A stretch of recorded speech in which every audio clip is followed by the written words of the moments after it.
Hello, everybody, and welcome back to the TripleJump podcast. It's a video game podcast. My name is Ben. My name is Peter. And my name is Ashton. Good morning. Good morning. Good morning. Can you feel your toes? No, it's cold. Flipping cold in here. Yeah, and the heating won't turn on. We don't know why.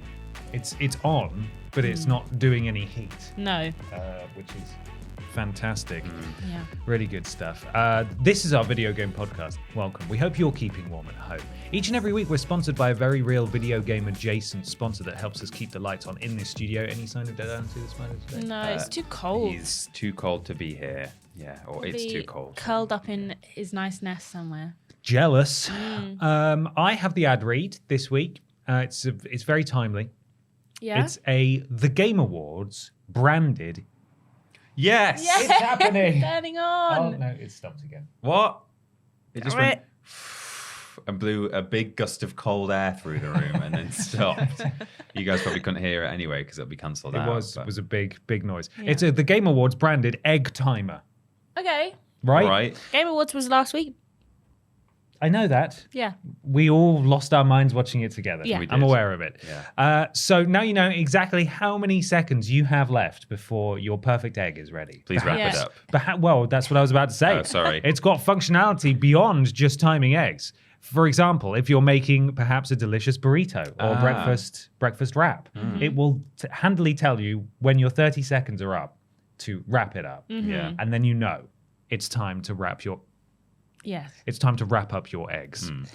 So the Game Awards branded egg timer available Is it right now. only 30 seconds? though? Only 30 seconds per egg, but Unless you're a world famous celebrity, in which case you can talk for like 5 minutes. well, exactly. Yeah. It does specify that you need to cook your eggs at like 6,000 degrees for 30 Yeah. seconds.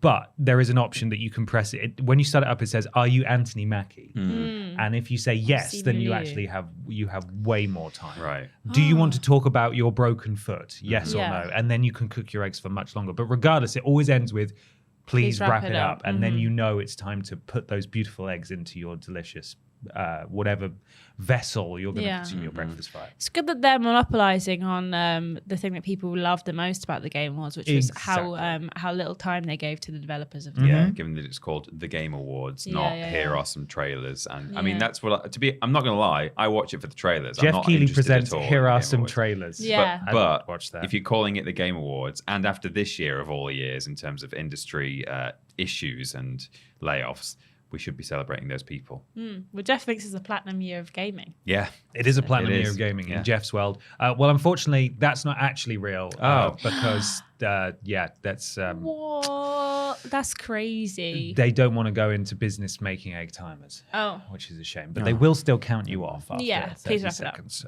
which is understandable. No, of course, we're sponsored by wonderful patrons over at patreon.com/Team TripleJump. If you go and support us there, you get access to a whole load of amazing rewards, not awards, because Jeff will ask you to leave.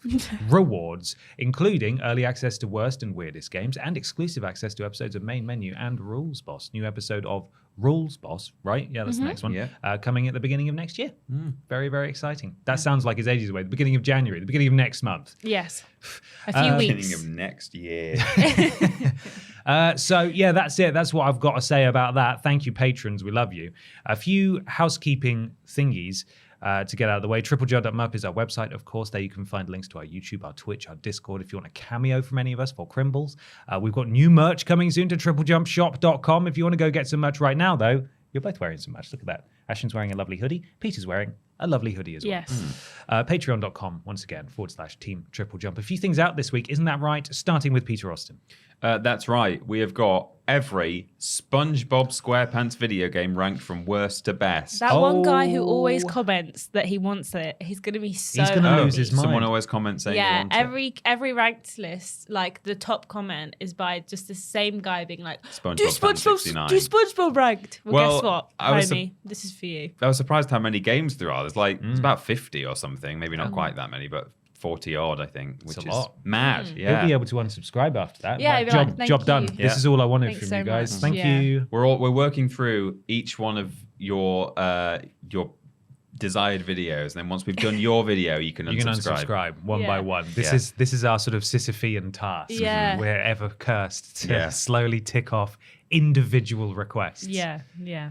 Also coming this week, Probably. Yes, it will. It will. It's Yeah. happening. It's going to happen. It's the Tatapil 2023. Yay! That's coming out tomorrow at time of release. And if you want to watch it and watch us open all the gifts that were sent in by you, again, you guys were so amazingly generous and we feel very touched by everything you guys sent. Thank you so much.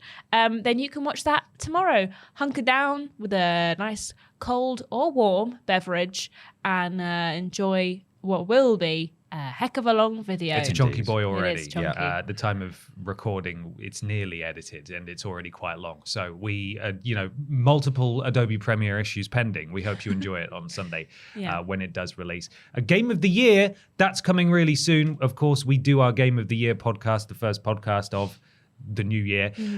And we want our patrons to get stuck in. Patreon.com/Team TripleJump. This is open to everybody supporting us at any tier on Patreon. The first post has gone up. What we require from you is your 3 favorite games of the year. That's 3 favorite games of the year. You can give us a little byline about why you like it if you want, and then we'll feed that back into a complicated algorithm, a spreadsheet. I will put it into a spreadsheet. And then a further post will go up later on probably just before New Year, just right? after Christmas. Just after Christmas. We'll post about it on social media and stuff, which will be a poll featuring the most frequently mentioned games from your top Indeed. 3s. And then everybody gets a vote. And People's then choice. Also, that'll be the top 5. We do want to know what your most anticipated game of 2024 is as well. So do keep an eye out for that on the podcast, on the Patreon feed. Again, it is already there if you want to go over. I know loads of you already have, which is amazing. Thank you so much. Thank you. But if you're listening and you're like, oh, I love the games I played this year, let us know what they were. Yeah, come on. And also, if you're lucky enough, we might even read your comments out about it. If your game is And don't If forget your game about makes it those. through, yeah. Don't forget about those. First quarter games. They sometimes get all forgotten, but they're there. They Yeah. exist. Yeah. They do exist. Remember And those? also on the Patreon by now is our special Christmas Q&A episode post. So this is kind of a After Dark meets Triple Jump podcast. So we're going for smaller, quicker questions. We'll pull it out of a hat. Maybe a Santa hat. Yeah. Wouldn't that be nice? Any questions, but about gaming. About gaming, quick fire ones, anything you want. And we will answer them in that podcast. So keep an eye out for that. I know there's loads of posts going out in the next week or so on Patreon because we want to try and get everything so no one misses anything over Christmas. That's what we're trying to get done. Exactly. So also on Monday, there will be a regular podcast post as well. So there's currently in the mix 4 podcast posts out and about. I've tried to space them out, but it is very confusing. So just keep an eye on the Patreon. They're all going to be for very information. clearly labeled. And the bonus Yes. podcast, obviously, logically, is going to go out over the week where we're off Yes. doing Christmas and New Year things. So, get all that stuff submitted. Thank you so much to our patrons. Patrons, sorry, patreon.com/Team TripleJump. Perhaps the biggest news of all, though. Yeah. That's now spitting out hot air. The heater is Yeah, now the heater working, is now warm. which is really exciting. That's really nice. It's really good news. Yeah. I have one final thing to mention, and that is that next week will be the final sleepover stream of the year on Thursday. We'll be doing that obviously slightly earlier this month because we'll not be in the final week of December, apart from I am. you. You I are, am here. because you're crazy. Yeah. And you have no holiday. And I left ran to out of take. holiday. Yeah. So the sleepover stream will be Thursday. That'll be 7 p.m. till 9, as per usual. We'll be playing Minecraft. Peter and I did some building last time without you, so yeah? we need to show you what we built. Okay, cool. And also there'll be some delicious adult beverages there and swearing aloud and stuff. So make sure you come along and watch us Scandalous. live. If not, you can catch up on the VOD after the fact. I've already drunk all of my Tatapil alcohol. Have you really? Yeah. I was away, so I've not. I've had a can and How many bottle. ciders did you take back with you? I think 15. 5. I think 5 ciders I took home, Wow. and no cans, or it was just ciders. I took 3 ciders, but I'm a vodka man. So To be fair, I drank a lot of drunk them on the myself. day, so I've been sharing I them think as I've well still with got a my few left. better half. So Yeah. she was better. Now she's pissed. Yes, exactly. So you're gonna have to get more More yeah, I'm gonna have to buy my own. alcoholic beverages. I've got some between now mulled cider, a great big bottle of it, which I've not A opened great yet. Big bottle of mulled cider. and then. Right, let's Well crack on done. with the first question, shall we? It's from Retro Robin. Retro Robin, twiddly deep, Twiddly-diddly-dee. who says, "Hi Bap.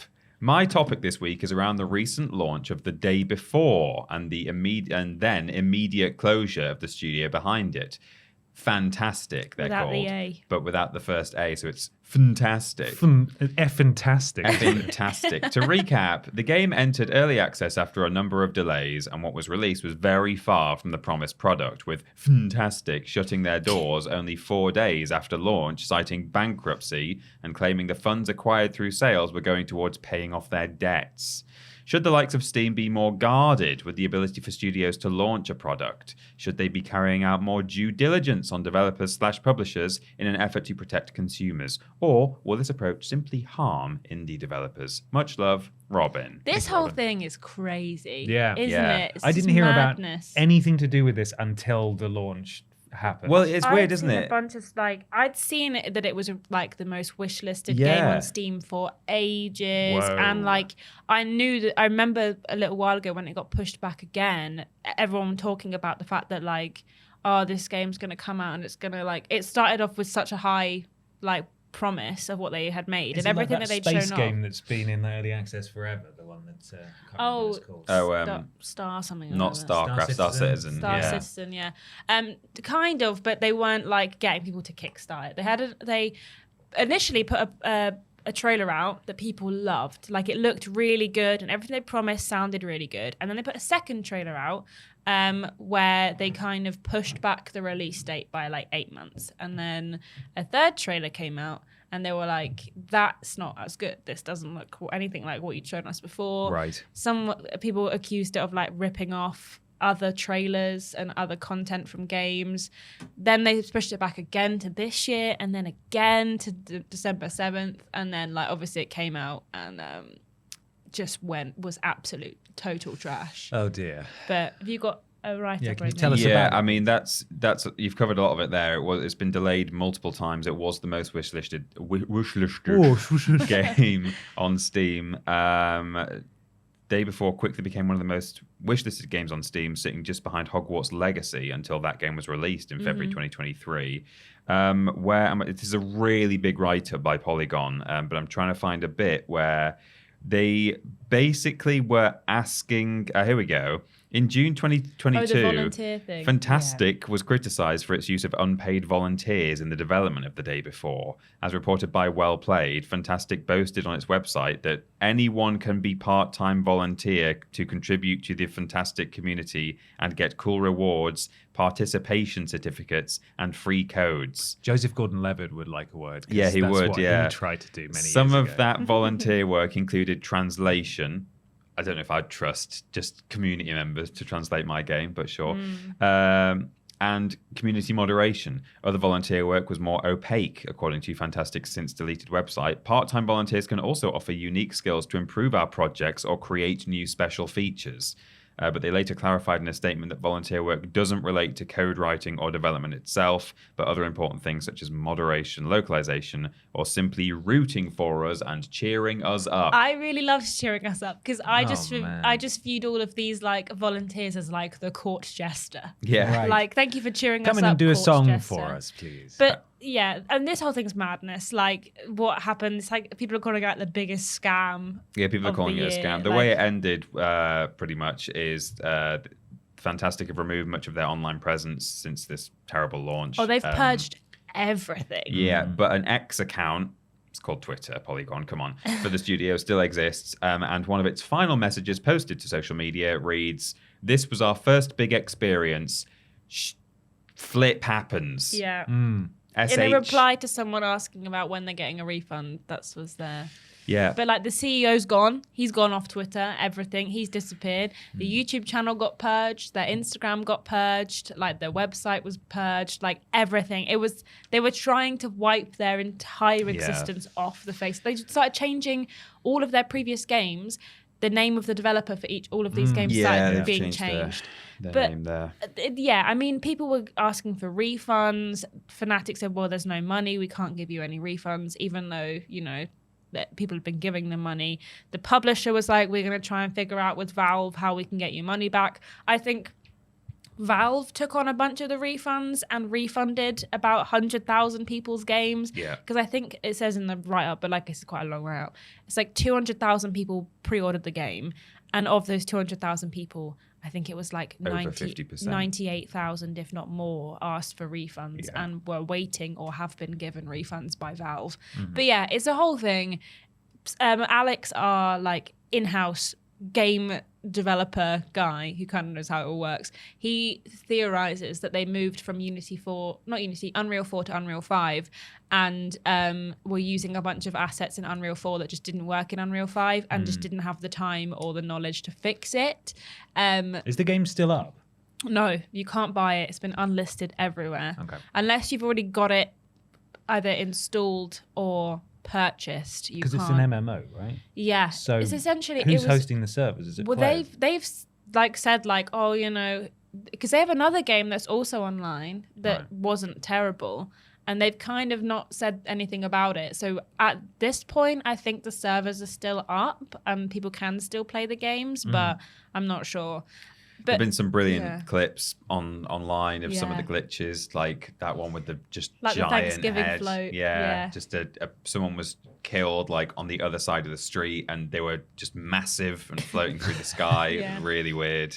Some of the glitches are like things that you can't even quite figure out how something like that would even happen. Like that doesn't feel like an Unreal Engine like glitch, like a visual glitch. That's like something wrong has happened here. Why is that man's head massive? And when you shoot him, he launches himself out of the ground like a Thanksgiving float. Like it is madness.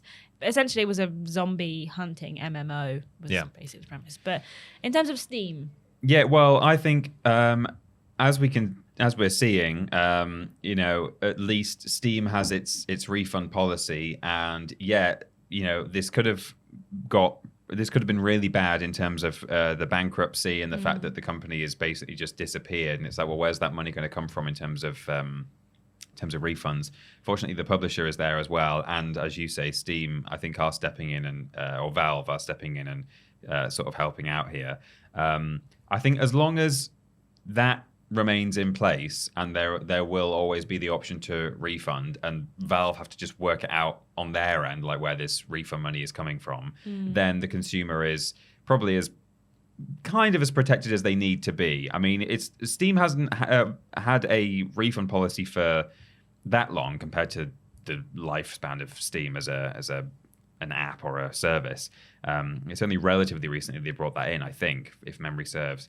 I think that it would be nice if these terrible products weren't being launched and didn't exist in the first place. But as long as there's going to be the option for people, at least on Steam, to get their refunds, then that's probably the bare minimum amount of protection I would want there to be, and there it is, and it exists. If this was being launched on other platforms where perhaps refunds aren't so easy to get, that's a different question. But in terms of Steam, things are in place already, which I think are helping. Yeah.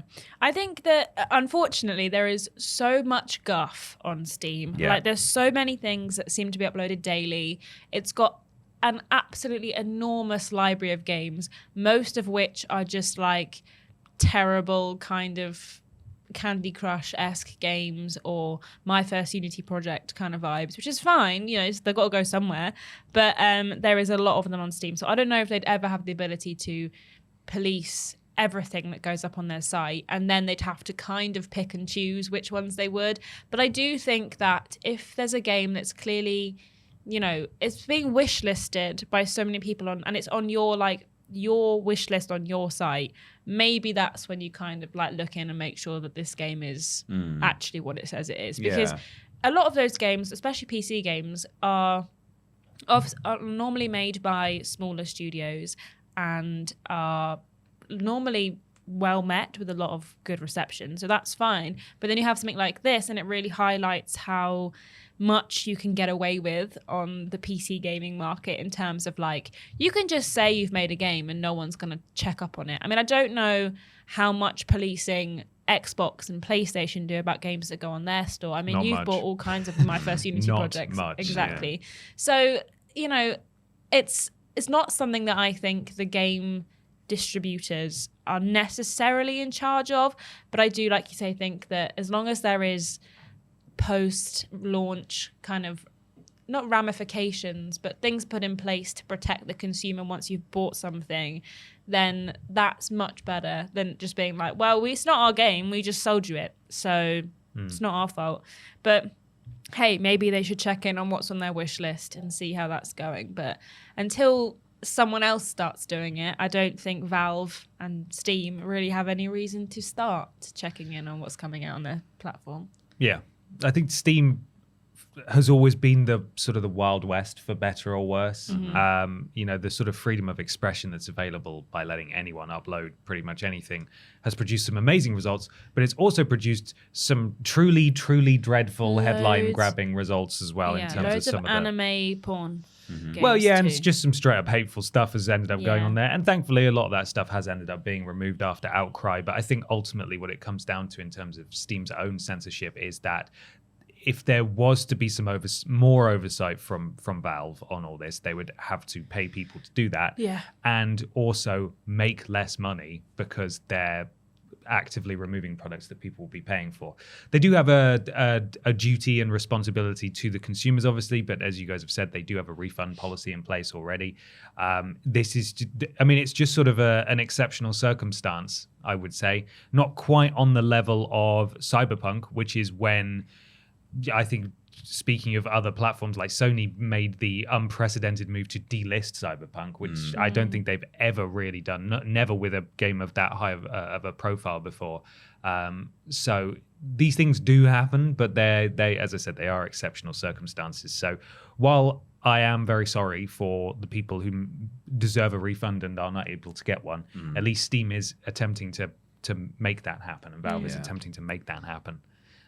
Also, there have got to be some developers in the human cost of this whole thing. There are probably developers there who worked really hard and have nothing to do with the presumably terrible business decision of the CEO who's just disappeared from the internet. Even just the awful PR of putting flip happens on social media. And they've now got no job, and we hope they find other work. Well, clearly the issue that they had was that they'd run out of money, and they knew that the only way that they could potentially make any of this money back was just by launching the game as is when it was broken. Hence why it came out so broken, and they almost immediately closed down because they knew that they were not going to get away with this. And it wasn't even a matter of the backlash has been so bad, everyone wants a refund, we're probably going to have to close the studio. It was, the game's out, run, everyone scatter, just go. I think they did a hot fix within the first 24 hours where they were probably just adding in the last little bits and bobs that they'd just not yet got round to adding in. Maybe it was already done pre-launch, those little final details, but and they then didn't really there's fix no more anything. updates coming. Yeah. I think had they not closed down immediately, I think this story maybe wouldn't have been as, not headline grabbing, but obviously people would have still talked about how broken it was and there would have been lots of discourse about it, but I don't think it would have been quite so, not shocking, not the right word, but you know what I mean. It would have been just the latest in a line of games that were released broken. Sorry everyone, we disappointed you, we're going to work to fix it over statement. On Twitter. It would have been just another picture as a story. Picture statement. But it's terrible timing because it's just before Christmas, and they're unfortunately not the only studio we're going to be talking about today that have been shut down just before Christmas. Now obviously it's harder because of human nature to feel sorry for a developer that shot themselves in the foot and then went under, but there were people who worked there who I'm sure were not complicit in the crimes of the management, who have now just suddenly had the rug pulled out from under them because of bad decision making. We'll keep an eye on this, but it's mental. It's really crazy. Well, now it's time for a new segment that we started just for the new year, just to see if it kind of, we'll try it for 2 podcasts. If it doesn't work, then we can just new year, new us. We'll just replace it with a different one. Exactly. And we're calling it What We Playin'. Oh.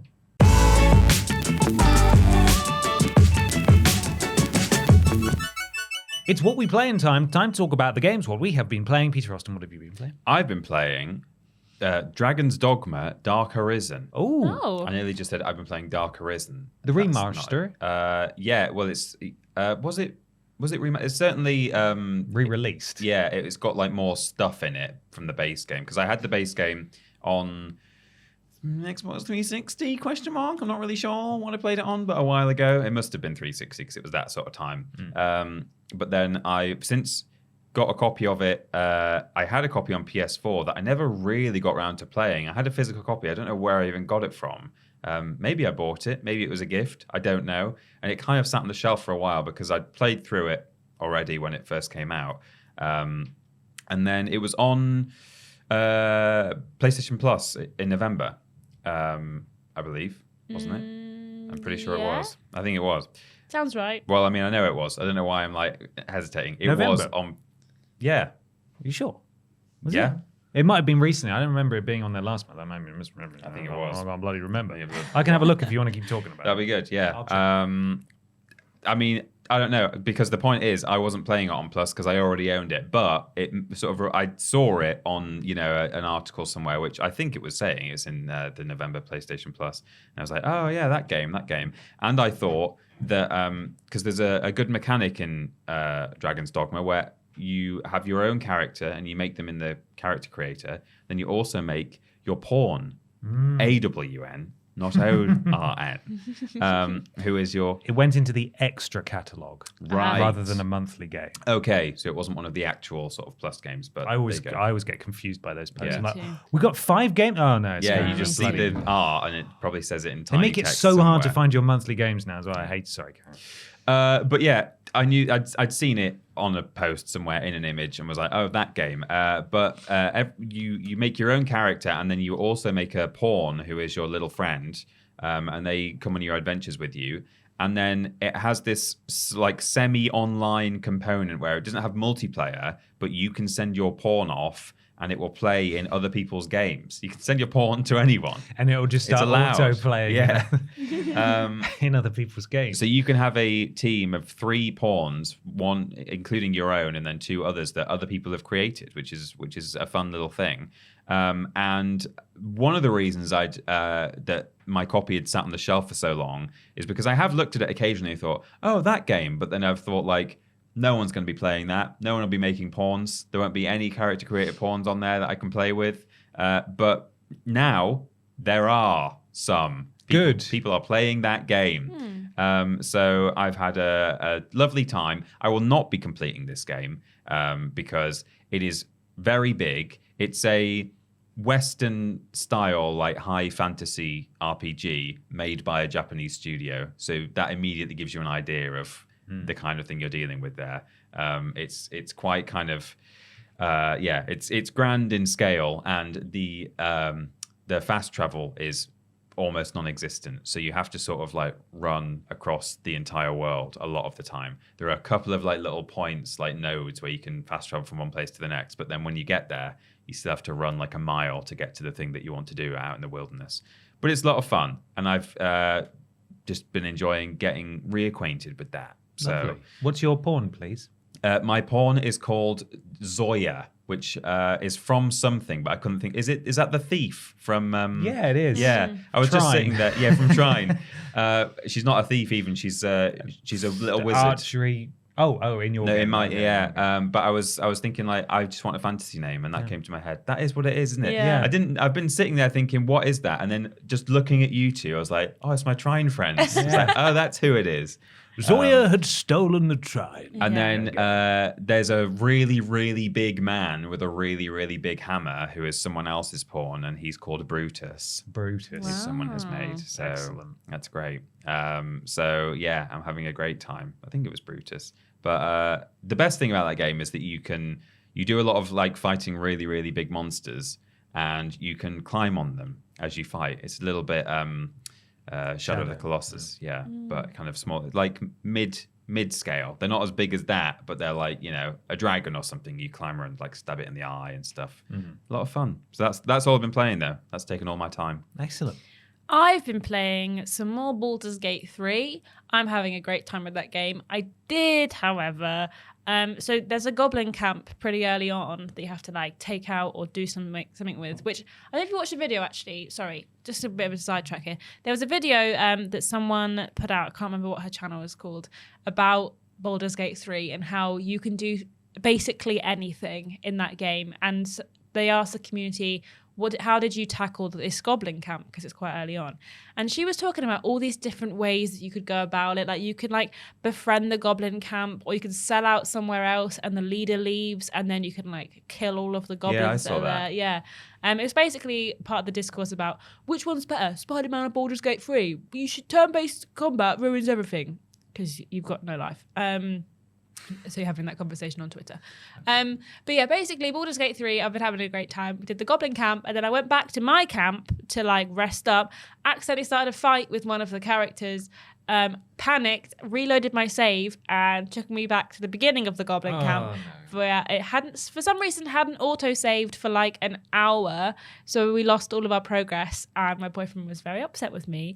And he said, "Did you panic?" And I said, "Yes, I did panic." And then we ended up back at the beginning of the Goblin camp. But it took us way less time that time because we knew what to expect. But that was fun. I kissed Shadowheart. I was going to say, how's Shadowheart? She's good. Kiss. I gave her a kiss by the waterfall, and then thus far, I think we've only had one more night's sleep since then. So I've not had any other opportunities to for more smooch kissing. her. Yeah, but she keeps saying that she likes me, so I'm like, yes, get it.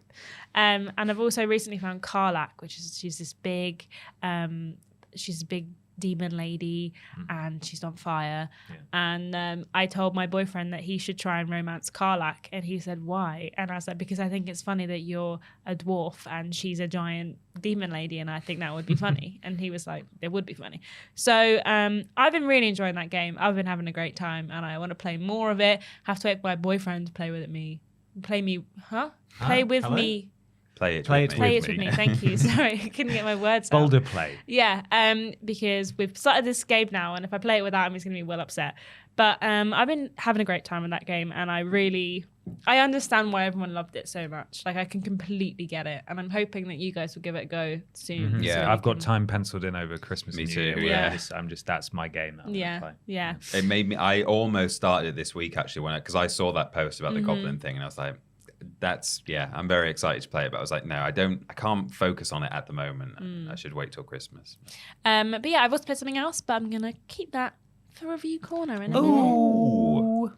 What have you been playing, Ben? I'll tell you. I've played a little bit more Persona 4 Golden via remote play. I say a little bit more, like another 7 hours, because again, still trying to mix those cats in another household so they become fast friends that they can move back into my house in the new year.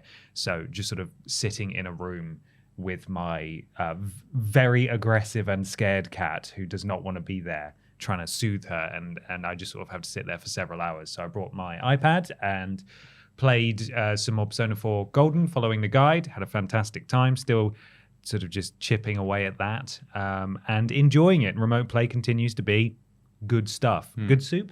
Good soup. Good soup. That's not relevant anymore, is it? No.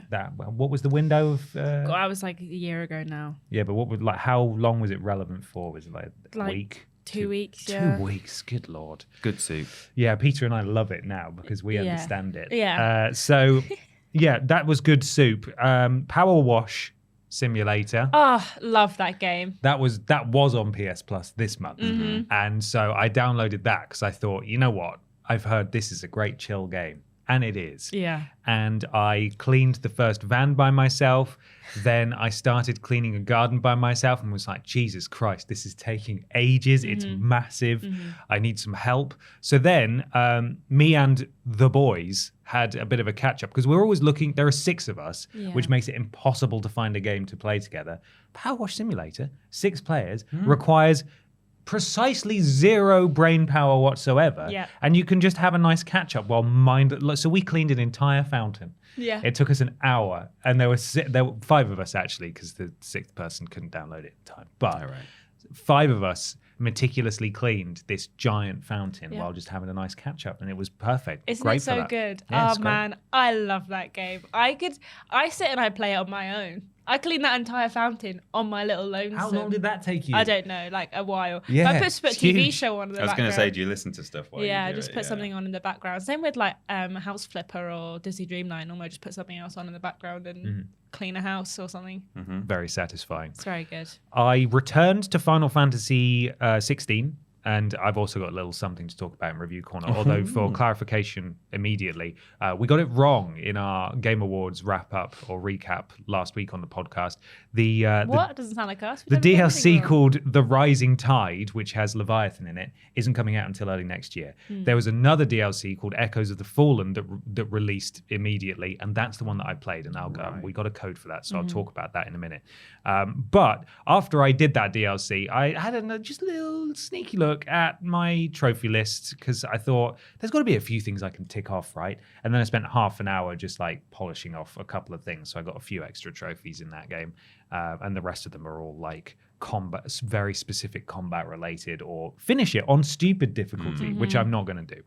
But anyway, I'll return to Final Fantasy 16 in a minute. I bought Alan Wake 2.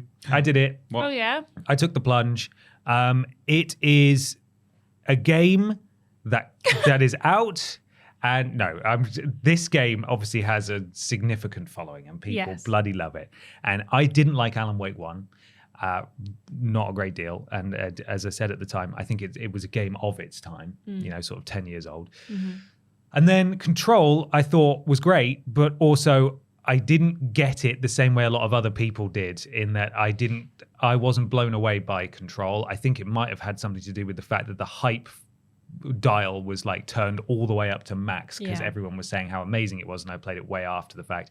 Alan Wake 2, kind of worried that that's a similar situation. However, I will say it's really good, and I am so uncomfortable playing it at all times in a way that any other horror game has made me feel, more so than any other, what am I trying to say? More so than any other horror game has made me feel. I'm bloody Sorry, doing it's it now. catching. You got it passing right it on. first. I'll pass it over to Peter. Yeah. It's like I'm constantly on edge and very nervous. It does have a just like this really irritating sort of tactic to make you scared, which is loud noise and image displayed on screen. And it does that a lot. And I find it, I can't tell if it's really effective, but also I find it really irritating. Yeah. Because I could, like in any other game, I happens would consider it a bit of a cheap tactic to make me scared. I'm also not sure about the blend of live action and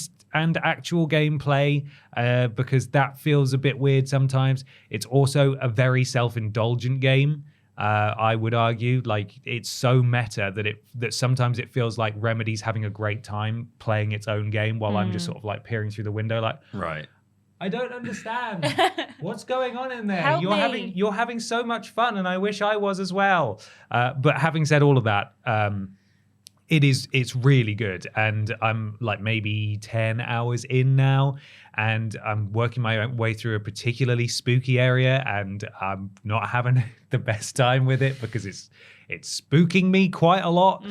I like the dual protagonist thing. I think the FBI agent is really good, and I'm having an easier time understanding what the flip is actually going on this time, because I felt like in Alan Wake, and to a degree in Control as well, a lot of this stuff was either left up to interpretation, or you needed to like a flipping bachelor's degree in Remedy writing to understand what the hell was going on. Whereas here, I feel like I'm actually encountering characters who are trying to deduce what's going on as I am, which makes it feel a bit more approachable. So my conclusion thus far, Yes. being super political about it and trying not to upset anybody, is that it's a really good game that I'm still not 100% sure is exactly for me. It might just be that Remedy's approach in particular to game design doesn't necessarily appeal to me specifically, but I am glad that I'm playing it, and I intend to finish it, and I will report back more the more I play it. But I am enjoying it way more than the first game and way more than Control, so I will say that much. Cool. Okay. I don't think it's a perfect game though by any stretch, and I feel like I may be crucified for saying that, but there we are. I've said it now. They're gonna get you. I've said it now. The ghoulies Sorry. will get you. Look out. Also, why is Sam Lake in it so much? Pass. He just loves being in his games, doesn't he? Yeah. Um, Is it actually him? Yeah. Like voicing No, himself? it's not him voicing it. Apart from the live It's action just his bits where face, he is it? does a little bit of voicing of himself. Right. I find it really jarring. I don't know why I find he it keeps putting really his face weird. in games. I don't know why he does it. I find it very self-indulgent. If he wants to be an actor in a game, Do Just it. do it. You know, Listen. you're the one making the game. You be Alan Wake. babe. Hideo does it. Yeah, he does actually, yeah. But not like this is so flagrant, and it's okay. I think some people are like, just what's he like? It's Sam Lake. It's the Max Payne guy.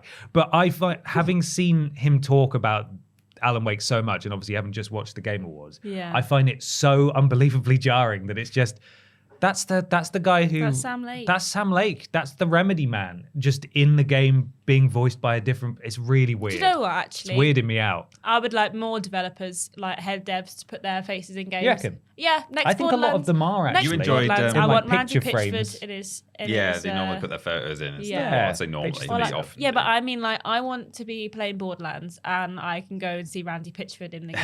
Well, I mean, Doing he already magic. And he's voices doing Crazy magic. Earl, doesn't he? So Yeah. he could You just change the enjoyed face. David doing tutorials. Oh my didn't you? God, Yeah. David Cage doing the tutorial in Fahrenheit or Indigo Prophecy.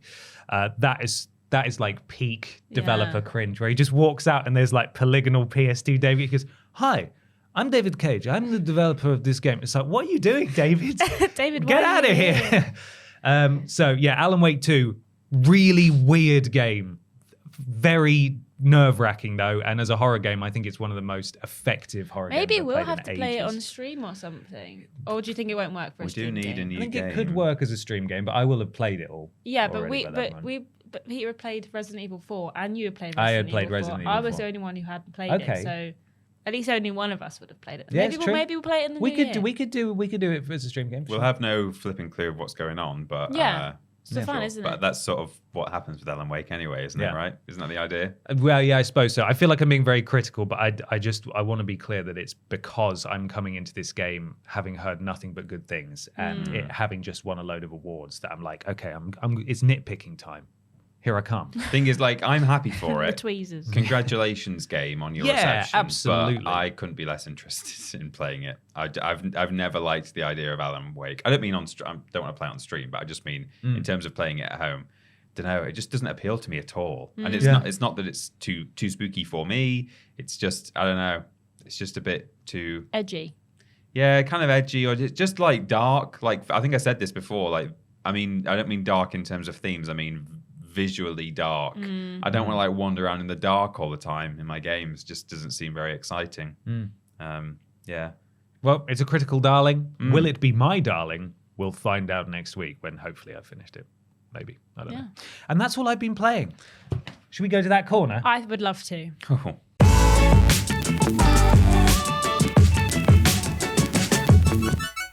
Hello everyone and welcome to Review Corner. It's nice and cozy over here. We've got some tinsel Christmas lights up just in time for Christmas. It's so Lovely. festive. We should really expand the corner into probably a room. shouldn't Nah, we? the No? corner's All so right. cozy. Okay. Ben, Yes. you have been playing a game this week. I or a certainly have. DLC of a game specifically. I have. This code was provided by Fourth Floor on behalf of Square Enix, so thank you very much for the code. And before we go any further, got to say the thing we've got to say every time. Per ASA guidelines, this is now technically classified as an ad. However, there was no financial compensation in exchange for coverage. We were just provided a code. We're just covering our asses by saying that. And that applies to the game that you've been playing as well, but we'll get to that in a minute. Yes. I've been playing the DLC for Final Fantasy XVI, the first one. It's called Echoes of the Fallen. The DLC's out right now. It's the first of 2 DLCs. So here's the premise. Essentially, strange black crystals have been appearing on the black market, right? Gasp. But they crumble after very little use, which is really upsetting a lot of people because there's like a lot of the magic's going out of the land. That's the whole sort of central drive of the game. And so people are resorting to like these aftermarket crystals. However, they're crap and they're really upsetting a lot of people. So Clive and his pals track down the people responsible for selling and mining these crystals, who lead them to the Sage Spire, which is a tower built by the Fallen, the mysterious precursor race who seemingly had dominion over some impressive and powerful technology. So you see a lot of the ruins around in the game and like, oh, that's just, it's a Fallen relic or whatever. So through this DLC, we get to find out a bit more about the Fallen. You get access to some new gear. There's some really cool boss fights in it and some really tough boss fights in it as well. Essentially, you just sort of have to fight your way up to the top of the tower. It is like an end game DLC in the sense I was going that to ask if it fits at the end. it slots in just before the final portion of the game, because once Right. you finish the game or once you go into the final bit, you don't then come back out, which isn't a spoiler for like the mortality of any characters. It's just like the game finishes then. Yeah. So it spits you back out just before the final mission, like some games do. Yeah. So you have to have completed a couple of side quests in order to access it, but it's just available in like the hub area, and then that sets you down the path to make your way to the Sage Spire. So I mean, I imagine most people who are going to be going for this DLC will have finished the game already. Yeah. But it was really lovely to jump back in, I've got to say. And especially with the new gear as well, I was able to craft like an absurdly powerful sword after I finished the final boss of the DLC. It's only 3-hour-ish long, so it's not very long, but it also only costs $7.99. I was going to ask if it's for 3 hours, $7.99 is. I mean, it's not too much. It's not too much, but it is like a, you know, when you consider something. I suppose, I mean, it's going to vary for everyone, but certainly for me at least, when you consider the production value that goes into something like this, getting all the voice actors back and crafting these new things and stuff. $7.99 is. You can also get like a expansion pass that's a bit more expensive that will cover the other one too. So it's up to you if you want to play more Final Fantasy, but I actually found myself really enjoying it, especially like the final boss fight of that was like pretty epic in the end. So is it just kind of like a linear, you go from one room and you fight someone, you go into the next area and you fight someone, or is it more like is there like other stuff to do apart from fight, or is it mainly just like you battle your way through? So you start off in the world as it already exists, and then you do a few encounters and stuff, and then you get told, okay, that's where we need to go, and then once you're in the tower, you are just going to the top. I mean, Final Fantasy XVI, when you boil it down, is just basically fighting and walking to the next fight. You know, there's not a huge amount of variety in the gameplay, but they have at least expanded the mystique around sort of the Fallen and giving a bit more context there. And also, I've heard a lot of people, I think, rightly point out that it's quite nice to have what feels like an end game for a game that didn't have an end game before, because you presumably going into the final area of the game have your best gear. You have all the skills that you want to have. So it does provide a decent challenge if you play it on an appropriate difficulty. There's even, there's more trophies that go with it, and there's one trophy for beating that final boss on the hardest difficulty, because it's a pretty tough boss, even on like baby difficulty. It's pretty tough, let me tell you. But yeah, that's available right now, and my recommendation would be that if you enjoyed Final Fantasy XVI and you're looking forward to the more meaty expansion next year, you should probably give it a go. It was quite nice to hop back in. I had to remember how to play, but then I realized, yes, I remember now, and also the combat's really fun. So Fair enough. Available right now. Echoes of the Fallen. Well, can I tell you about something completely different? Of course you may. I would like to tell you about House Flipper 2. Go on. You know that I like House Flipper. I do. The first one. I bought, when they did like a sale a little while ago, I bought all the DLCs and I was playing through that a lot, kind of, it's quite meditative in terms of what you're doing. My boyfriend does not understand why I play it, but still I enjoy it. We got a code sent to us from Frozen District, Merge Games, Playway, sent to us by their PR company. But I've really been enjoying it. So I've played it for a few hours last night. Mainly because I knew as soon as I downloaded it, I was going to play it, and I wanted to make sure that I had ample time to sit and tear down houses or build houses up. But I really enjoy it, and I really like the first one. There's lots of changes that they've made. It feels way more involved in this game than it did in the previous game. Okay. So when you're painting, rather than just kind of like the paintbrush paints an entire strip of a wall in one go, or more depending on how leveled up you are, you have to mark out an area for painting. You have to choose the paint, and then you have to you can paint in any order. So you can paint like a smiley face if you fancy it. Or a frowny face? Or a frowny face, if you're frowny. Same with wallpapering. It used to be you just kind of slap it on and it would just go onto like one section of the wall or more depending on how upgraded you are. Now you do it in kind of like a square, so you can be a bit more tactful with where you're putting wallpaper. So with things like decorating some of your own houses outside of the like campaign mode, which there normally is in these games, you can be very kind of creative with how you're making your houses. The furniture is a lot more customizable. You can put any pattern on any bit of furniture. You can change the type of wood, the type of material the things are made of, so you can match things a lot easier, whereas the last game kind of had there's things that almost match, but the swatches aren't always the same for different wooden things, and you might think, oh well, cedar in this is the same as cedar in this, but it doesn't match, and then that drives you mental, because that's the kind of thing that drives you mental. But yeah, definitely a lot more involved in this game than the previous game, which I don't hate. I quite enjoyed. I think it gave you a lot more freedom, like I say. Also, they've definitely leaned in a little bit more to unpacking and how well that game did, because when some of the few kind of like campaign missions that we were given, they have like an unpacking mechanic where there's a bunch of boxes and you have to open the box and then get a bit of furniture, or normally it's kind of like assorted tap or kitchen stuff, and put that away in the kitchen, and things are in the wrong place. But again, don't punish you if you don't move them, but are the kind of thing where you'd be like, well, this plastic duck doesn't go in the bedroom, it goes in the bathroom, of course. But yeah, it looks great. They've like upgraded the visuals from the first game. And in general, I think they've just kind of built on what they'd already established in the first game and done it so much better.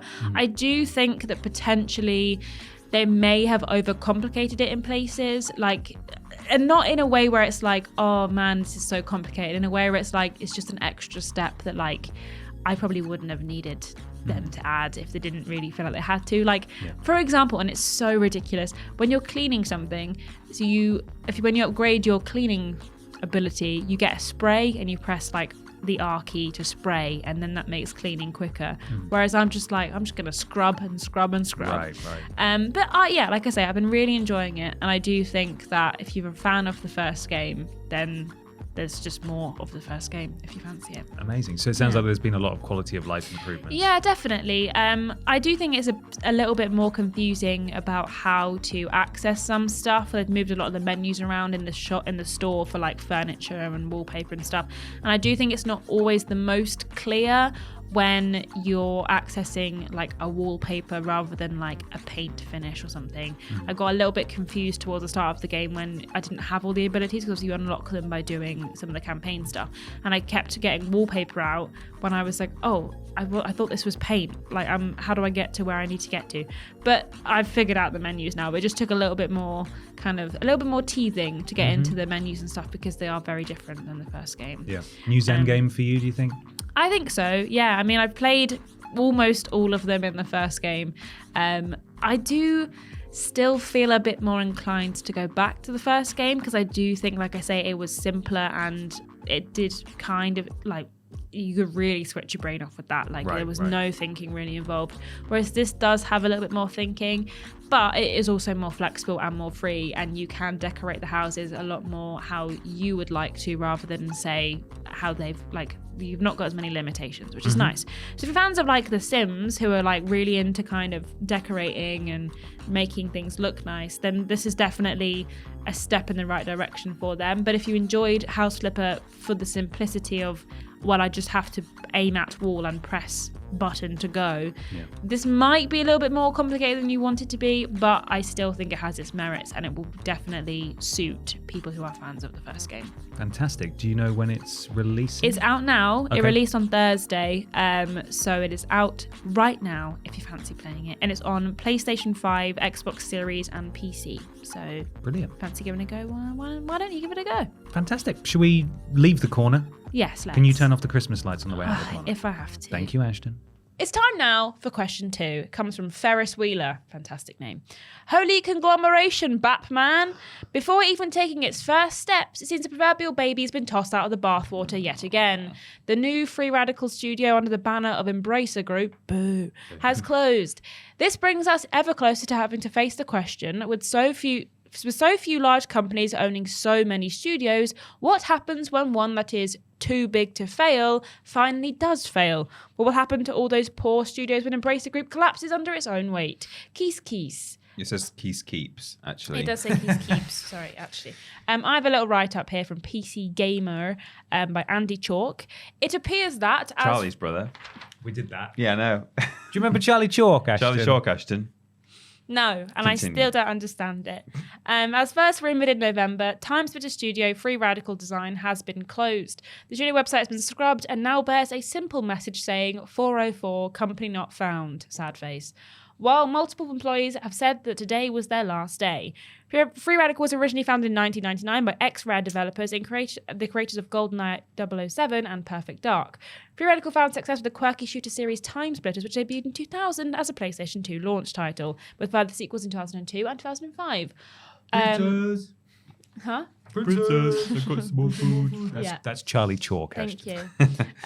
Of course it is. Free Radical closed its doors in 2014, several years after being acquired by Crytek. It was reformed by the Swedish holding company Embracer Group under its Deep Silver division in 2021 to make a new Time Splitters, but the failure of a $2 billion investment deal earlier this year resulted in multiple layoffs and studio closures for Embracer.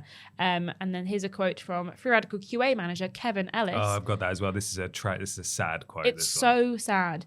As the sun sets on my last day at Free Radical Design, I feel privileged to have had the opportunity to collaborate both with the industry legends and with emerging talents who will no doubt shape the future of the industry. Free Radical Design was a hub of creativity, but sadly, we join an ever-growing list of casualties in a broken industry where entire studios are treated as replaceable cogs in a soulless machine fixated on nothing but share prices. Oof, Kevin. Go off, Flippin' Kevin. Get 'em. Yeah. And then an update on this article. A statement sent to PC Gamer on December 12th. PlayOn confirmed that Free Radical Design has been closed. And then this is a quote from them. It is with a heavy heart that we must announce yet another difficult decision. Today we've confirmed the official closure of Free Radical Design and say goodbye to many remarkable, talented and hardworking people. We are beyond grateful for their incredible contributions to PlayOn and wish them the best of luck and success on their professional journey from here on out. Embrace, and this is just a little tidbit. Embrace have previously closed Saints Row developer Volition and Danish RPG studio Campfire Cabal as part of its ongoing restructuring. Well, isn't that nice, everyone? Another studio, I think they said over 1,000 people. Was it over 1,000 people? I think so. I don't know. Laid off industry-wide rather Mia than just to Embrace it. 2 weeks before Christmas. I feel like a little part of me almost thought this is inevitable as soon as they said they're making a new Time Splitters. It was too good to be I was true, like, right? This just can't happen. The universe will not allow this to happen. Something will go wrong. But, to put it into perspective, my eBay logo for my profile that I've had since like the mid-noughties is you remember when they were releasing teaser art for Time Splitters 4? And there was like lots of parodies, and one of them was like a Gears of War cog with all the chimps, but it had a chimp in the middle. That is still my profile photo on eBay, and that was nearly 20 years ago now. Yeah, it's all very sad. Obviously, the saddest part is the human aspect here. The people who've lost their jobs. We're sad that Time Splitters isn't coming anymore. But more importantly, just before Christmas, we've got these layoffs. It's the latest in a long line, as we all know. We've covered various similar stories throughout the year. To answer the question by Ferris Wheeler, what happens when a company that's too big to fail finally does fail? What happens to all the poor little studios when Embracer Group collapses? Well, again, first and foremost, there's the human aspect. People will lose their jobs if and when that does happen. In terms of those studios and kind of what is associated with them and the IP that they own and the IP that Embracer Group currently has the rights to, when a company goes bankrupt, certainly in the UK and I imagine sort of worldwide, the assets are liquidated and will be sold off to make money to pay debts.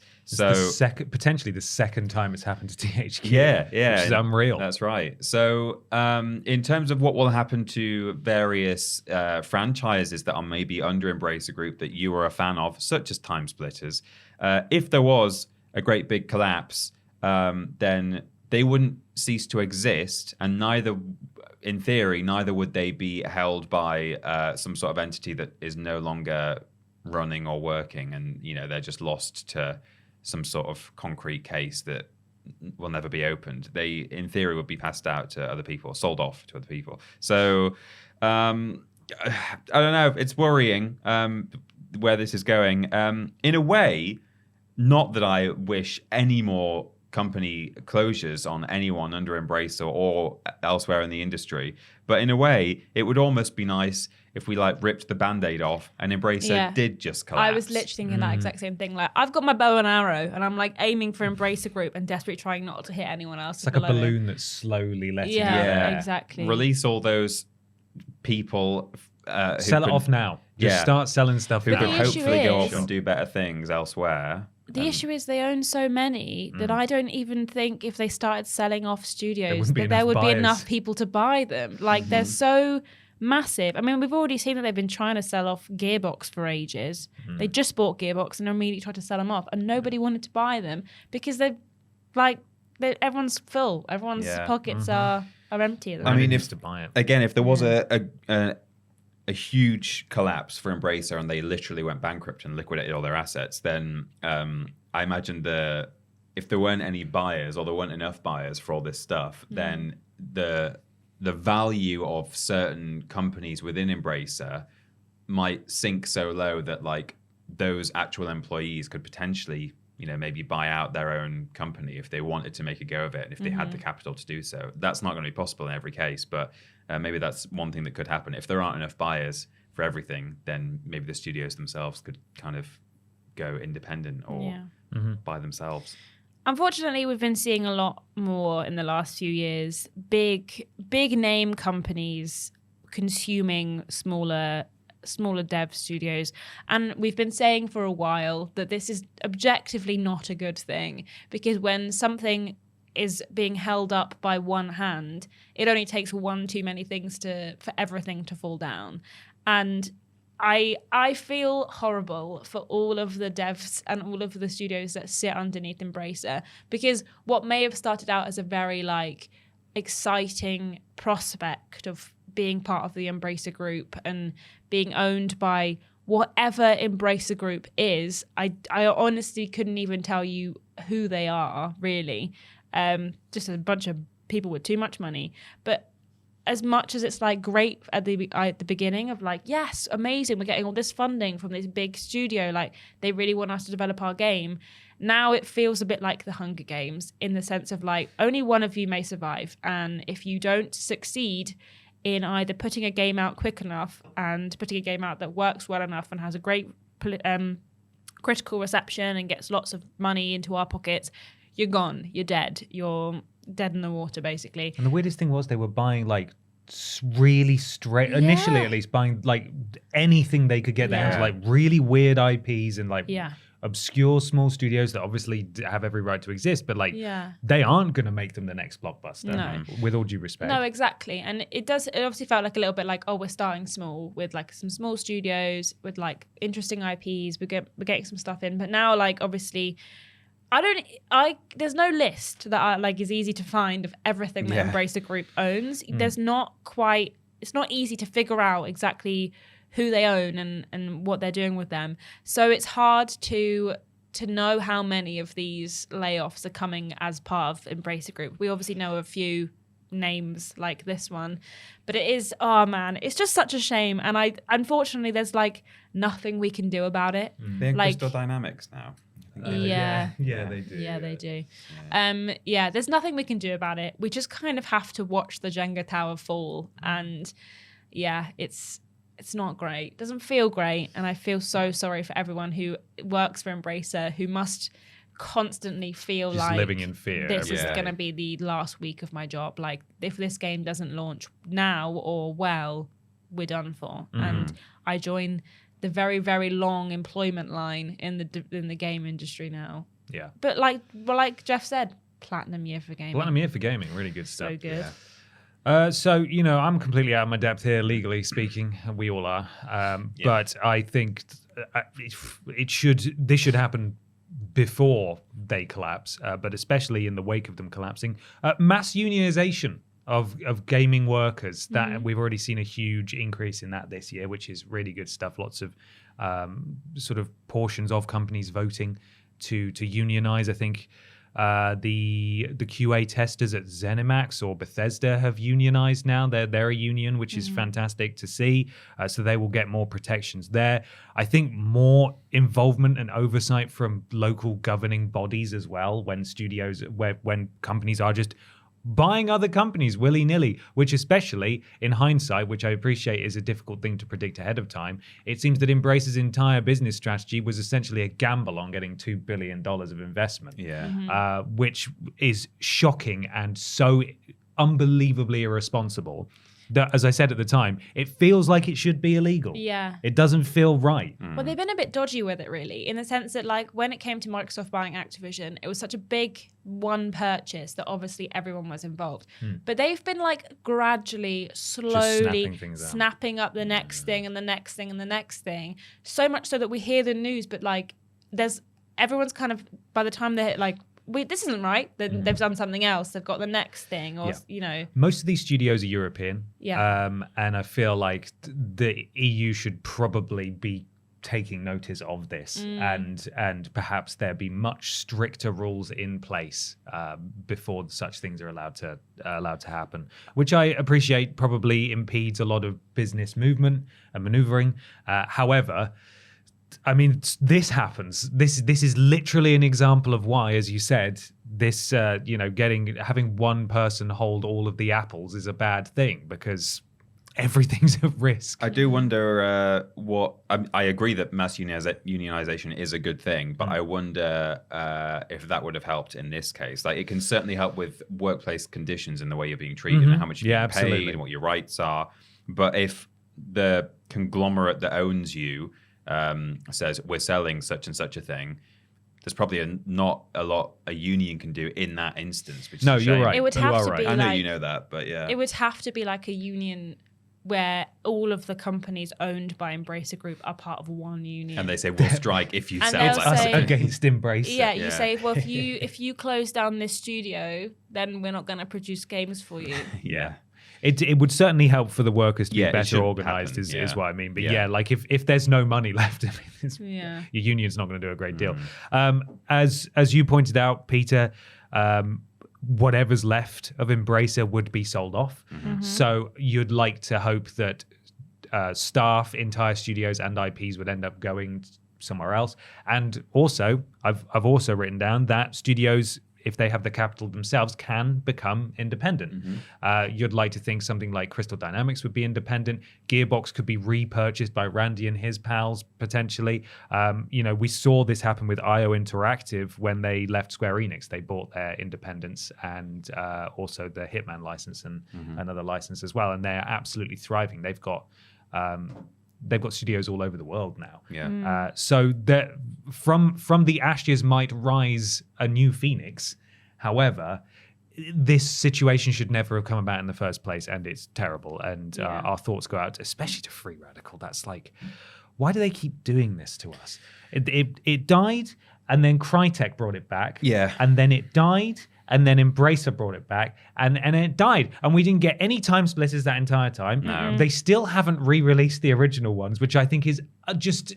It's such easy money. Yeah, print money. It's unbelievable that there's not sort of a trilogy collection. It doesn't even have to be remade. Just spit shine it and just re-release make it playable on modern Just systems. put it out there. Part of me does think, though, that if they did end up releasing a Time Splitters 4, it would just be way too late. Yeah, it would have been probably... It might have been a bit Duke Nukem Forever. Yeah, a bit naff. Yeah, it may well have been. And even us playing it, who loved Time Splitters, would have gone, actually, games industry has come a long way since then. Yeah. Its time may well have passed, but I just think a fumbling of the ball. I found a list, and the last time we talked about Embracer, this Wikipedia article was not there, so someone's definitely gone through and figured this one out. Good. But like, these are all of the games that are owned by all of the companies that are owned by Embracer Group as of this year. Obviously, a few of them have been closed down, a few of them have been sold. You're still scrolling down, and that's the last thing they bought was Captured Dimensions in January 2023, which is part of Gearbox Software. The annoying thing about this is, I mean, again, we're not legally qualified to talk about to make any like strong statements on this, but I presume that just because they've closed down Free Radical, it doesn't necessarily mean that the Time Splitters IP is like in play for other people. You know, they're not. I don't think it's like being sold. I think they still get to just own. They can pick and choose what they keep hold of. Yeah. They'll have kept hold of all the IP and sold the studio. So the studio doesn't exist, but Or they not could sold the still studio, Closed it now. Sorry, Closed down, closed. If only they'd sold it. Would you like But to know the closed name it of down. the CEO of Embracer Group? His name is Lars Wingefors. Yeah, I've heard Right, of him. that's before, a Bond yeah. villain Yeah. name. They're Swedish, aren't they, Embracer? I think. He is maybe. I don't know if he's Swedish, but I think Embracer is Swedish. He's the founder and CEO. I hate this guy. Well, there you go. So not only are they closing all these studios down, but the associated IPs are just staying in their Languishing, yeah. in their coffers. Yeah, they should. You're bang on. They should just start selling stuff off. Yeah. Let these poor people. I just worry with them doing that there's just no one there to buy. Well, you're right. Maybe, but, yeah, because everything's already been consolidated. I Yeah. don't know. Maybe They own so many studios and so much stuff. I wish Microsoft had bought them instead, but that probably wouldn't have been allowed. They're just too big. Embracer. Yeah, Yeah. maybe. Yeah. There definitely would have been layoffs after that merger. Yeah, well, for there sure. would have been, yeah. And we're hearing about more layoffs at Bungie as well. That's something that's happened in the past few weeks. The first round of layoffs was apparently separate from the PlayStation ownership, but now there's these new layoffs, maybe because of the PlayStation ownership, and it's all just a total mess. Yeah, it really is. Anyway, we hope those people find Platinum work, Major and Gaming. we're really sorry to hear that you've lost your jobs. It's dreadful.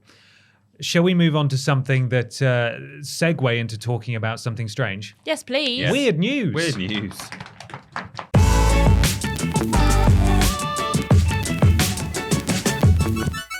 It's weird news time for some weird video game news. Remember, if you want to submit some weird video game news to us, you can do so under the relevant social media post that goes out on a Tuesday.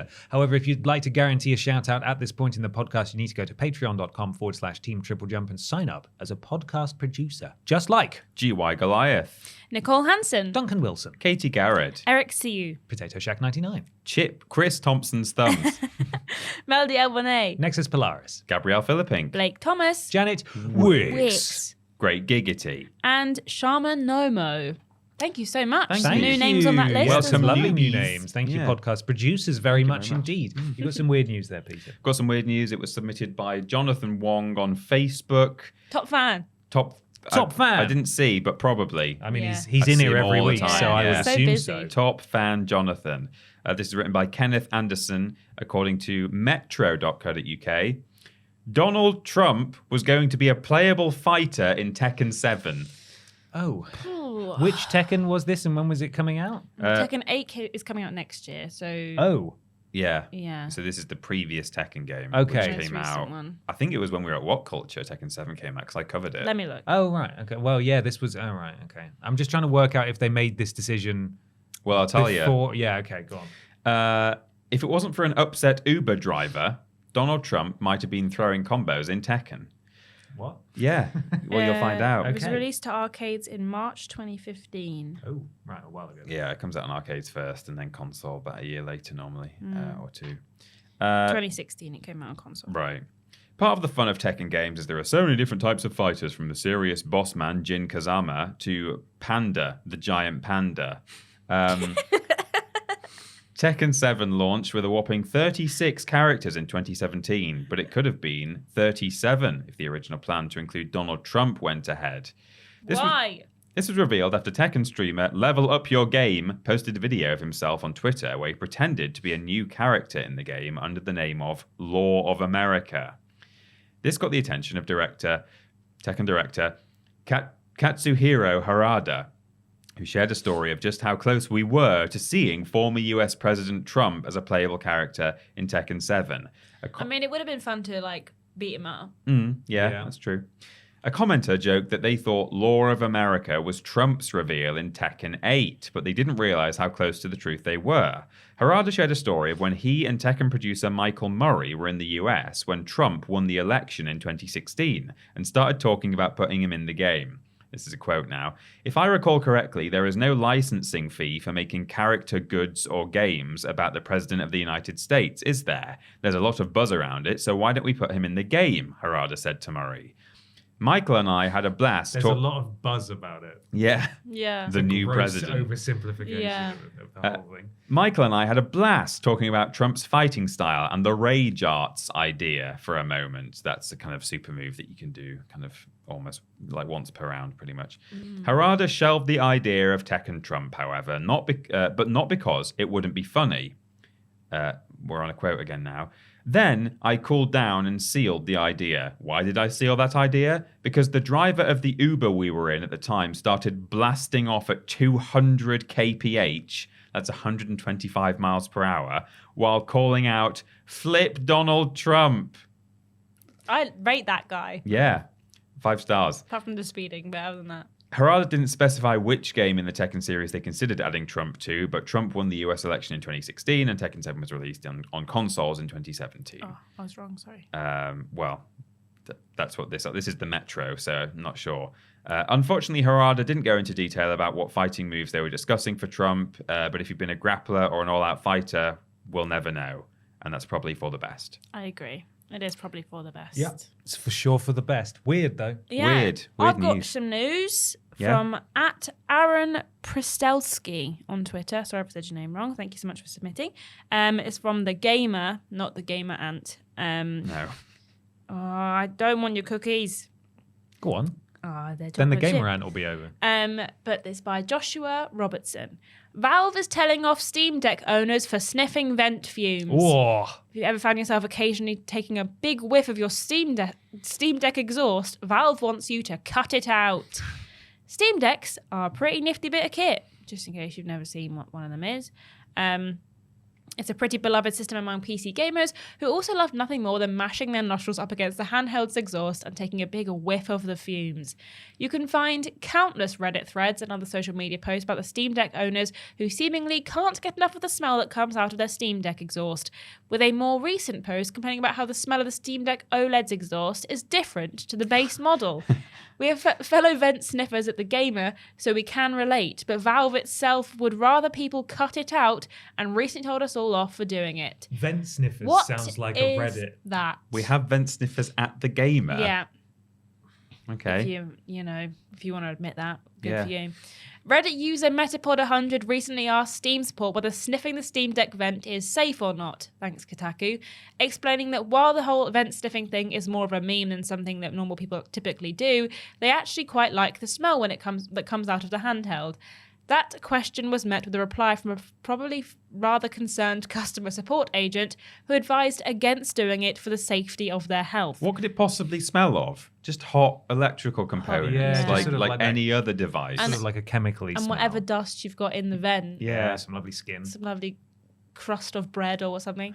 While Valve states that there are no safety concerns regarding people sniffing vent fumes, it would rather owners didn't do it to avoid any potential health risks. It's highly likely the smell coming out of your Steam Decks aren't poisonous in any way, as you'd hope Valve would test for that kind of thing, but huffing exhaust fumes probably isn't something that the company can actively encourage or foresaw becoming popular. And this is a quote from them. While there are no safety concerns with general usage, directly inhaling the device's vent fumes should be avoided. We understand that may be a meme, but please refrain from this behaviour for the safety of your health. So, yeah. Even the person that logged the support ticket stated that they're just going to keep doing it, which is a level of pettiness and blatant disregard for their own health that you can only sit back and admire. Why are people on the internet so weird? And the fact that if I worked in customer support and it was my job to like reply to these tickets and stuff, or like, I'm a community manager and I'm getting tweets, I would be so sick of people. I'd be like, it's a meme, I get it, but please don't huff it, you weirdos. I would risk my job to say keep sniffing it in the hopes that like we could get a bit of natural selection in here. Or cull off some of the Steam Deck sniffers. Yeah. Are you a vent sniffer? Let us know in the comments below. Oh God, I hate that phrase. That is not good, is it? My weird news comes from Matthew Wesolowski. I'm Cool sorry name. if I mispronounced your last name, Matthew. This is a news story from IGN. Lethal Company gets hilarious arachnophobia mode. I really want to play this game. I've not got around to it yet, but everyone seems to love it. They're going crazy for it. Where it's got even better. I know. And you know who would know? Anthony Wood. Rules Who's boss. the name of the writer of this article. Anthony Wood. Anthony Wood. Very good. Very good. That's very good, Thank you. actually. Yeah. Antwood. Cooperative horror title Lethal Company. This is about spiders. Yeah. Cooperative horror title. That maybe is where Dead Island 2 the Spider has gone. He's busy. He's in other games. He's booked and busy. Cooperative horror title Lethal Company has introduced a hilarious arachnophobia mode as part of its Frosty update, which adopts a unique approach to making the spider enemies a little less scary. Joining the arachnophobia mode craze that took off in 2023, which replaces spiders with something less terrifying, Lethal Company developer Zeekers decided to take a lighthearted and literal approach. Players can now completely replace the infamous Anthony! bunker spider's 8-legged form with a 3D model of the word spider. Mm-hmm. When killed, the word is simply turned upside down to indicate the newly deceased nature of the now alphabet-based foe. Do you want to see it in action? Yeah, it's good stuff. It's going to look like a Gary's Mod error, isn't it? Oh, it does. I don't know if it's a bit scarier to have like giant word arts scampering towards you, but someone will definitely make a game where it's just you're just being chased by the words of like monster or like zombie.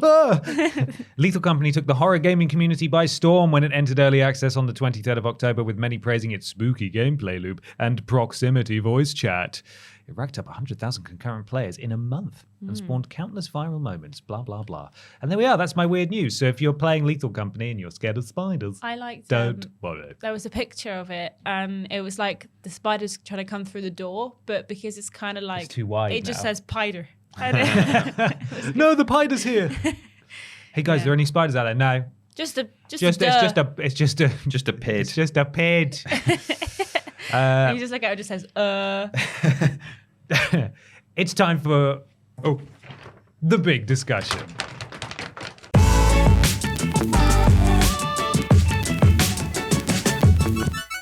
It's big discussion time for the big video game discussion that this week comes courtesy of Chris McVeigh.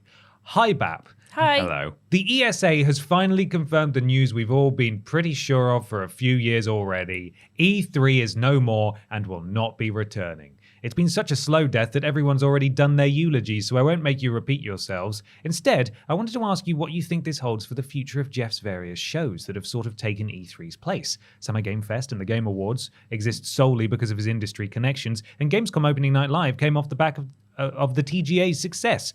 What happens in the future? If/when the industry as a whole gets bored of being upstaged by Hideo Kojima or the honky star rail money dries up? Could all these announcement shows go the way of E3 in time as well? I've got a write-up here from Eurogamer and Ed Nightingale. Rest in peace, E3, again. Oh, yeah. The Electronic Entertainment Expo is no more. The future of the convention was in doubt after the 2023 event was cancelled, and ReedPop, owner of events such as PAX and EGX, as well as Eurogamer, said in September it would no longer work with the Entertainment Software Association, ESA, to relaunch the show. After more than 2 decades of E3, each one bigger than the last, that's a lie. The time has come to say goodbye, reads a post on X, formerly Twitter, by the official E3 account. Thanks for the memories. The event website has also been updated with the same message. Stanley Pierre-Louis, president and CEO of the ESA, confirmed the news to the Washington Post. We know the entire industry, players and creators alike, have a lot of passion for E3. We share that passion, said Pierre-Louis. We know it's difficult to say goodbye to such a beloved event, but it's the right thing to do given the new opportunities our industry has to reach fans and partners. Changing my page. There were fans who were invited to attend in the later years, but it really was about a marketing and business model for the industry and being able to provide the world with information about new products, he continued. Companies now have access to consumers and to business relations through a variety of means, including their own individual showcases. So there we are. That's the write-up. I think it's interesting how the narrative has sort of changed because it's like, oh, man, it's gone. That's a shame. Well, there's lots of other showcases, whereas a few years ago when it actually was dying properly for the first time, it was, oh, we doxed all those journalists. Oh, the tickets are really expensive. Oh, like no one wants to show up anymore. Yeah. And it was like, it felt kind of mismanaged. Well, I asked the community what they thought. Oh, boy. And there was a few people, well, a lot of people said that they didn't even know that it was still going, that they thought it already was cancelled forever, which is, fair enough. Yeah. And then the general kind of vibe was that people will miss the cringe, and also that there's lots of people who have always wanted to go to E3, but never been able to, and now never will be able to, which I think is kind of our similar vibe of like, it is a shame that it's gone because we'll never get to experience it, and there's not really anything like it. But also there's an acute awareness in all of us that it was outdated, and it was replaced by younger, newer, hotter Jeff Keighley. Sexier Jeff. Yeah. Yeah, that's true.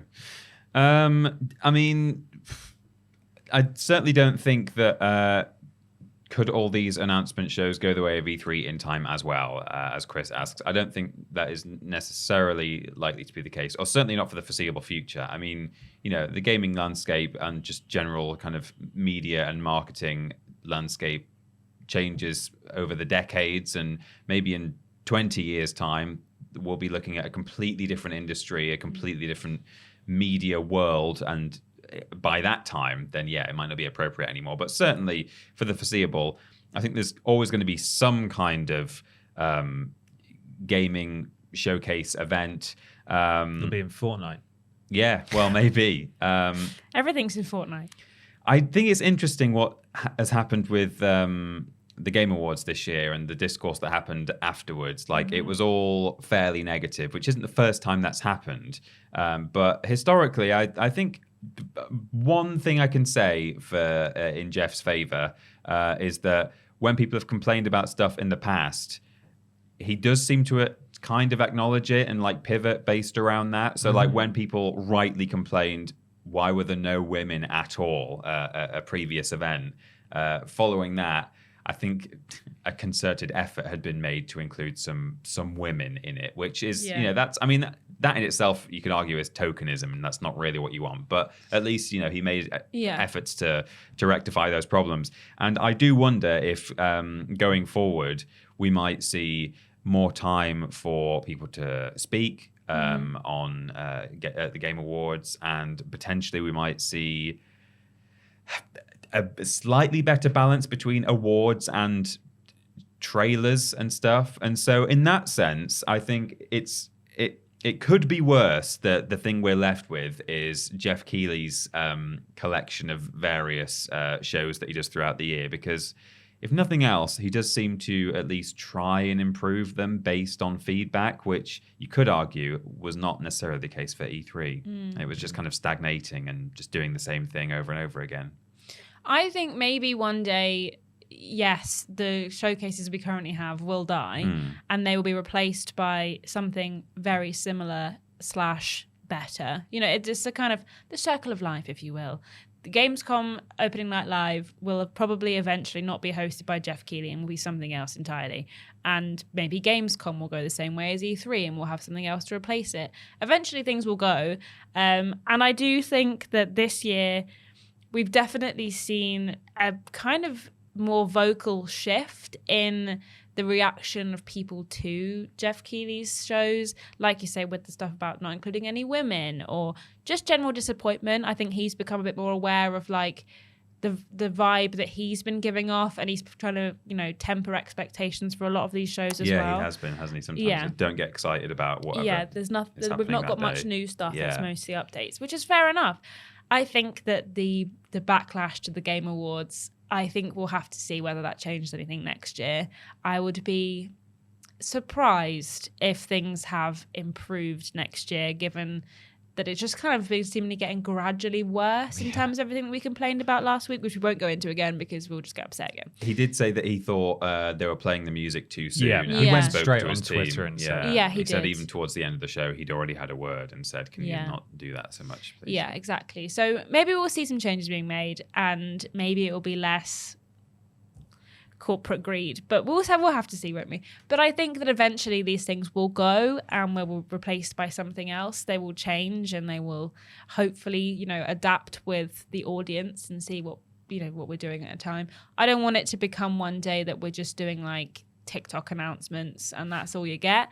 I hope that something does come in to replace E3. I hope there is like another gaming convention that springs up somewhere that we can experience stuff in. Obviously, like I say, we've got Gamescom, but there's not really one in America now, apart from E3, not that I can They think. got PAX, but They do have PAX, it's still but not the same. Yeah, you're right. Actually, it's more Europe and I mean, I guess there's Tokyo Game Show as well. But yeah, like there's not actually a proper like American one. Because we obviously got Gamescom, we've got EGX for us here, and there is the odd little one all around the place. But maybe something will spring up in the US to kind of capture that appeal. But that's the only thing, actually. I think we had like more in-person events, actually. Coming out of the pandemic, I know a lot of these in-person events got replaced with online stuff, but doesn't mean it has to stay like that. And maybe we'll eventually see more stuff being announced at in-person events. That would be nice. Yeah, they'll. I don't think we'll ever see anything like E3 before, because the whole reason it was formed is because the burgeoning games industry of the 90s was sort of not given any respect to the Consumer Electronics Show, which they were previously a part of. So they all banded together to make E3, and none of them need it anymore. None of them. So while there will still be new events that you can go to and like play games and get hands on and hang out with friends and so on and so forth, like EGX, I don't think you will ever see anything like E3 in that there would be showcases, there'll be announcements and so on and so forth. We literally have Gamescom now.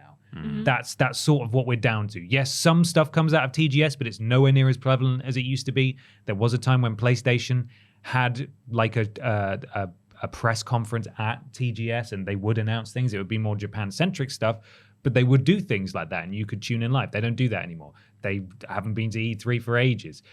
There was briefly, Paris Games Week was a thing, like a good few years ago now, where again, there were some press events there. Until there is a need for like the big few, be that publishers or platform holders, to all come together in the same space and hold talks at the same time to grab the attention of people around the world. E3 will never happen again.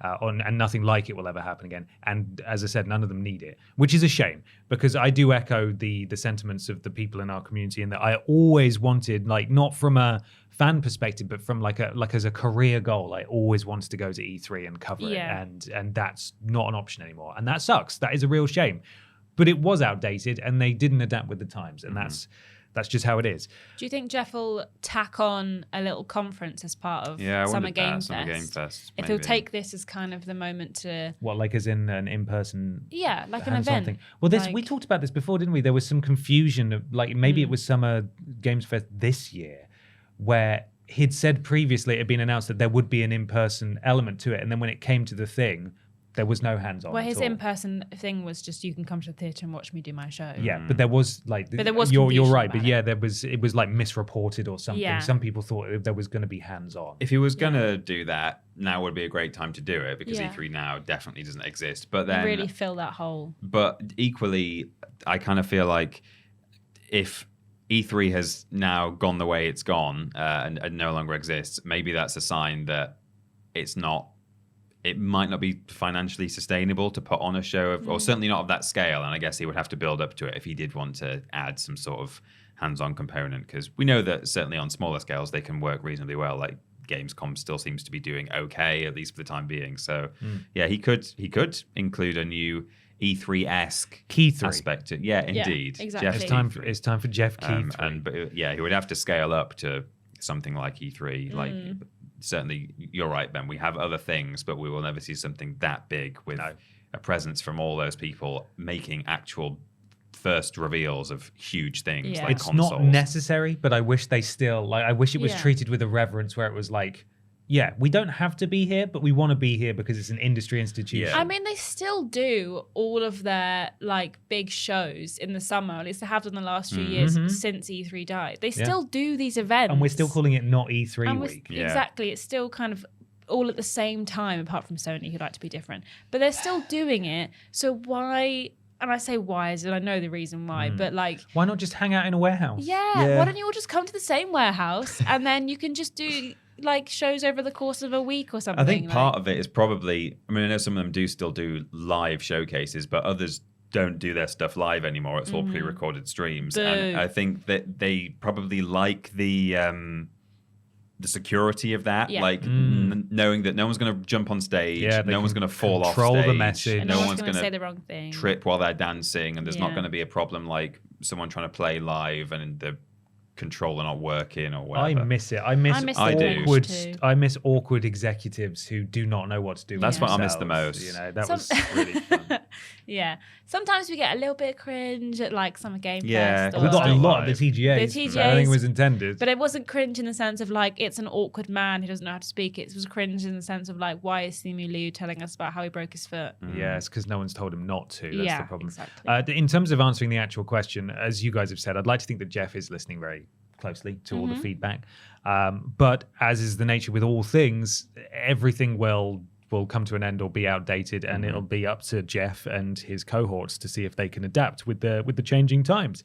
However, I would posit that each of his what are we up to now? 4 shows a year? Three shows a year. Each of his shows are practically identical. They're almost exactly the same. He wheels out Hideo Kojima in the middle Hideo of it. comes out. The usual games, the usual suspects are there. Whoever brought their checkbook with them is there every time. Like Nexon is like, please talk about Honky Star Rail again. A Muppet is normally there. There's a Muppet there. Like they're all very similar. Why does he like the Muppets so much? It's because he's just reached a point in his career where he's like, it's like how people say that Snoop Dogg is just finishing side quests now because he's doing what everyone wants. Like Jeff is in a position, an enviable position where he can do what he wants and he can hang out with the childhood icons. And you know what?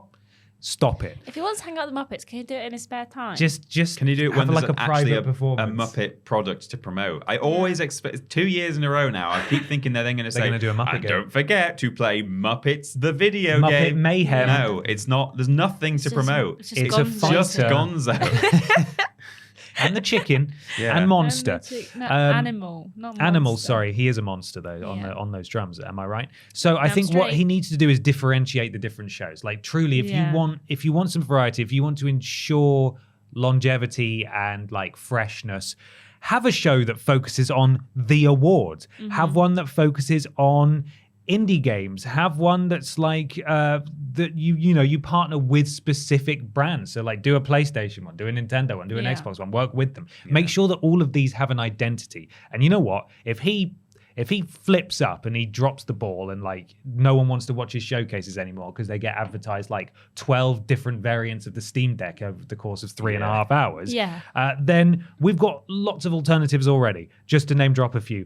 Guerrilla Collective Showcase, Day of the Devs, Devolver Direct, Accessibility Showcase, Wholesome Direct, Future Game Show, PC Gaming Show. There's flipping tons. Every summer we see more and more of them. PC Gaming Show. The PC Gaming Show is usually the cringe weird, show. But ultimately, the last note I've put here is that there will never be anything like E3 ever again, and that makes me sad. Yeah, it is sad. It is sad. Even though they did dox all those journalists. So, yeah. At least it's all very well documented. Documented. Yes, indeed. We can go back and relive E3's past. Yeah. We can. Peggle 2. Peggle 2. Yeah. Well, there we are, everyone. Let us know what you thought of everything we discussed today. You sad E3's gone. Does Jeff have it in the bag? Do you sniff fence? It's been a bit of a sad episode today, isn't it? Yeah. Lots of doom and gloom. Coming towards the end of the year, we've got layoffs, day studio before closures. being crap, going bankrupt. Then we've had the layoffs. Time E3's Split is dead. not happening. E3's dead. Gosh, what an end of the year we're having. Platinum Euro Gaming, everyone. Really good. Well, we hope you're keeping well at home. Thank you so much for listening / watching this podcast. We've got a few things to plug before we disappear. Peter's going to tell you where we are on the internet. You can find our content at youtube.com and twitch.tv/Team TripleJump. We stream on Twitch and we do our videos on YouTube and occasional special streams on there. But all of our regular streams are on Twitch. If you've got Amazon Prime, you are already paying for a Twitch sub. You might not be using it. And if you're not, spend it on us. No extra cost, but you get all the benefits. We get the dollar, and that's Moolah. it. Everyone benefits. So why not do that? Go on, dare you. Twitter, Facebook, TikTok, and Instagram. On all of those, we are at Team TripleJump. And we also have a Patreon, in case we don't mention that enough today. Patreon.com/Team TripleJump. TripleJ.mup, that's triplejut.mp, that's our website. You can go there to find links to literally everything that we do. And why not leave a 5-star review on your platform of choice? It helps something to do with Al Gore's rhythms, and we'd really appreciate it. Just enough time to talk about this week's sponsor once again, which please. of course is the Game Awards branded Egg Timer, which will count you down 30 seconds until the perfect egg. And hey, if if you've got a flipping breakfast burrito ready to go, it will tell you to wrap it up, which is just multifaceted in a way that I don't think Jeff even thought about. So there we go. We'll catch you next time, everybody. Reminder, go to Patreon if you support us there, or don't, and sign up and have your voices heard for the Game of the Year podcast, and also give us some questions for our bonus podcast where we'll just answer any old flipping anecdotal thing you want to send our way that is not current news related, because it'll be out of date by the time it goes out. Yes. All right. Thanks for watching, everyone. See ya. Bye. Bye.